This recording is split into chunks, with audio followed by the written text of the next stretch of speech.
Hi అండి, ఎలా ఉన్నారు అందరూ? Welcome to the Mounika Simha blogs. ఈరోజు వీడియో వచ్చేసేసి మనం బయట నుంచి తెచ్చుకోకుండా ఈజీగా ఇంట్లో బిస్కెట్స్ ఏ విధంగా ప్రిపేర్ చేసుకోవచ్చో చూపిస్తానండి. ఇవి మైదా కానీ గోధుమ పిండి కానీ ఏ పిండిలు యూజ్ చేయలేదండి. నేను ఈ బిస్కెట్లు వచ్చేసి ఉప్మా రవ్వ అంటుంటాం కదా, బొంబాయి రవ్వ, దాంతో ప్రిపేర్ చేశాను అనమాట. చాలా అంటే చాలా క్రిస్పీగా ఉన్నాయి. మనం ఎప్పుడు రొటీన్గా కాకుండా ఇలా ట్రై చేయండి, టేస్ట్ చాలా బాగుంటుందన్నమాట.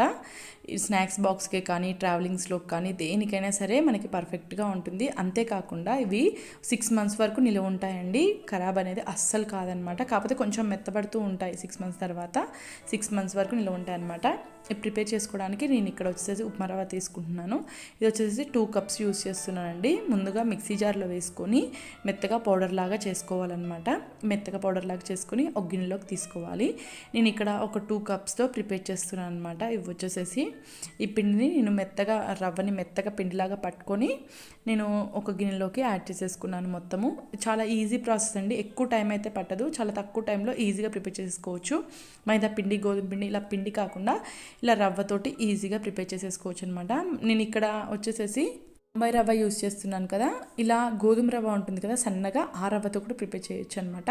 ఇందులో నేను కొద్దిగా సాల్ట్ యాడ్ చేస్తున్నాను అండి. కొంచెం అట్లా పించ్ ఆఫ్ సాల్ట్, అలాగే ఒక 2 tablespoons వరకు చక్కెర యాడ్ చేశాను. అలాగే ఒక 1 tablespoon వరకు వాము, అలాగే ఒక 1/2 tablespoon వరకు జీలకర్ర యాడ్ చేస్తున్నాను. నెక్స్ట్ వచ్చేసి ఒక 1 tablespoon వరకు నెయ్యి యాడ్ చేసుకున్నానండి. ఇక్కడ నేను 2 cups రవ్వ తీసుకున్నాను. ఒక 1 tablespoon వరకు ఇక్కడ నెయ్యి యాడ్ చేసుకోవాలి కంపల్సరీ. ఇది మొత్తం బాగా కలిసేలాగా ముందు కలిపేసుకోవాలన్నమాట. ఈ నెయ్యి అండ్ వామ, జీలకర్ర అండ్ ఉప్పు, చక్కెర ఇదంతా బాగా కలిసేలాగా ముందల పిండి అంతా బాగా కలిపేసేసుకోవాలి.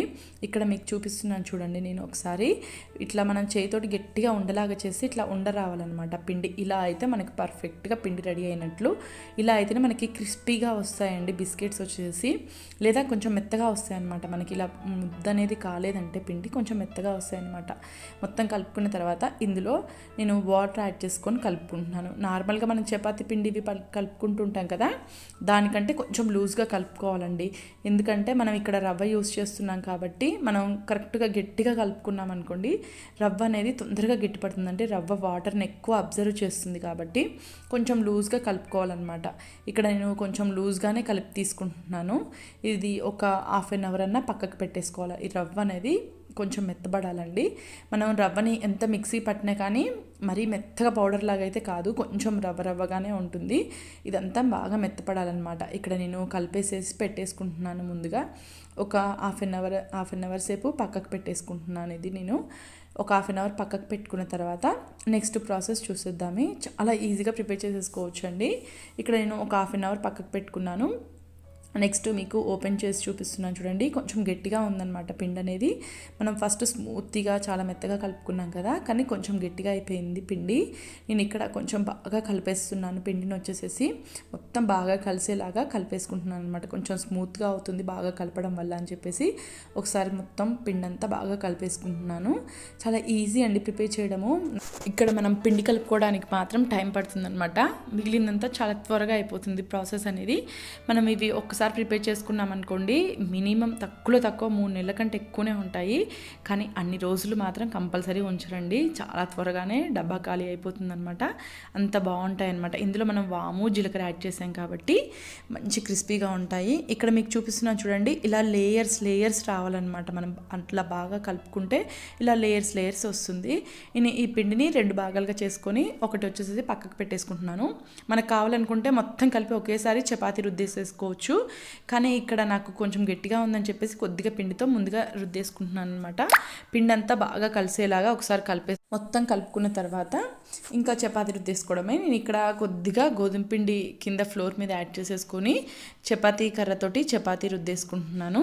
నార్మల్గా చపాతీ అంటే మరీ ఎక్కువ పల్చగా కాకుండా ఎక్కువ మందంగా కాకుండా మీడియంగా రుద్దేసుకోవాలి.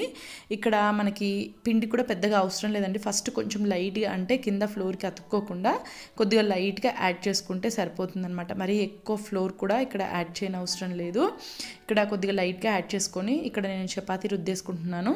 చపాతీ అనేది కంపల్సరీ కొంచెం మీడియంగా ఉండాలండి. మరీ మందంగా కాకుండా మరీ పల్చగా కాకుండా కొంచెం మీడియంగా ఉండేలాగా చూసుకోండి. అలా అయితే మనకి క్రిస్పీగా ఉంటాయన్నమాట బిస్కెట్లు వచ్చేసేసి. ఇక్కడ మీకు చూపిస్తున్నాను చూడండి, ఇలా కొంచెం థిక్నెస్గా ఉండాలన్నమాట. ఇలా మందంగా ఉంటే మనకి డీప్ ఫ్రై అనేది పర్ఫెక్ట్గా అవుతుందన్నమాట. ఇక్కడ నాకు చపాతీ రెడీ అయిపోయింది. నెక్స్ట్ ఇక్కడ నేను కటర్ పెట్టేసేసి మనకి నచ్చిన షేప్లో పీసులు కట్ చేసేసుకోవచ్చు అనమాట. ఇక్కడ నేను డైమండ్ షేప్లో పీసెస్ కట్ చేసుకుంటున్నాను. చాలా ఈజీ అనమాట. మనం పిండి అంతా ఒకేసారి పెట్టి చపాతీ రుద్దేసేసుకోవచ్చు. కాకపోతే ఏంటంటే డీప్ ఫ్రై చేసే టయానికి ఆరిపోతుందని చెప్పేసి నేను సగం సగం పిండి తీసుకొని ముందుగా చపాతీ చేసుకున్నాను.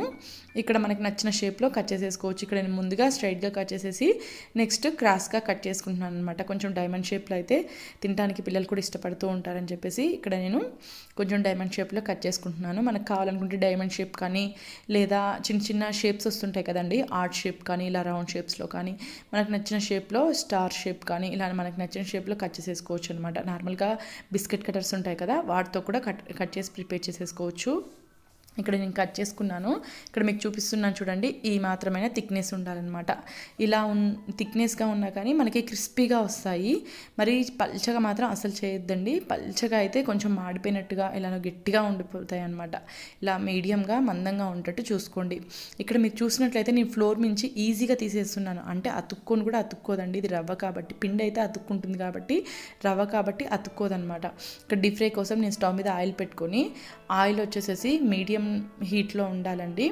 మరి ఎక్కువ హీట్లో ఉంటే మనం బిస్కెట్స్ వేయగానే మాడిపోతాయి అన్నమాట. మీడియం హీట్లో ఉంచుకోవాలి ఆయిల్ వచ్చేసి. నెక్స్ట్ మొత్తం వేసిన తర్వాత ఒక్క 2 minutes అలా వదిలేసేసి ఇలా కలుపుతూ డీప్ ఫ్రై చేసుకోవాలి. లేదా ఒక సైడ్ మాడిపోతూ ఉంటాయి, ఇంకో సైడు సరిగ్గా డీప్ ఫ్రై కావన్నమాట. అందుకని చెప్పేసి ఇలా కలుపుతూ ఈజీగా డీప్ ఫ్రై చేసేసుకోవచ్చు. చాలా ఈజీ ప్రాసెస్ అండి, ఎక్కువ టైం అయితే పట్టదు. మనం ఎన్ని కావాలన్నా కానీ చిటికలో ప్రిపేర్ చేసేసుకోవచ్చు అనమాట. కొంచెం రవ్వ కలుపుకోవడం ఒక్కటి కొంచెం ప్రాసెస్, మిగిలిన ప్రాసెస్ అంతా చాలా ఈజీగా ప్రిపేర్ చేసేసుకోవచ్చు. చాలా తక్కువ టైంలో ఈజీగా ప్రిపేర్ చేసేసుకోవచ్చు అనమాట. ఈ బిస్కెట్స్ నార్మల్గా ట్రావెలింగ్లో మాత్రం చాలా బాగా ఉపయోగపడతాయండి. ఎందుకంటే ఇందులో మనం వాము, జీలకర్ర అండ్ షుగర్ ఇవన్నీ వేసాం కదా. ట్రావెలింగ్లో ఏంటంటే కొంచెం నోరు కొంచెం టేస్ట్లెస్గా అయిపోతూ ఉంటుంది. ఆ టైంలో చాలా బాగా యూజ్ అవుతాయి.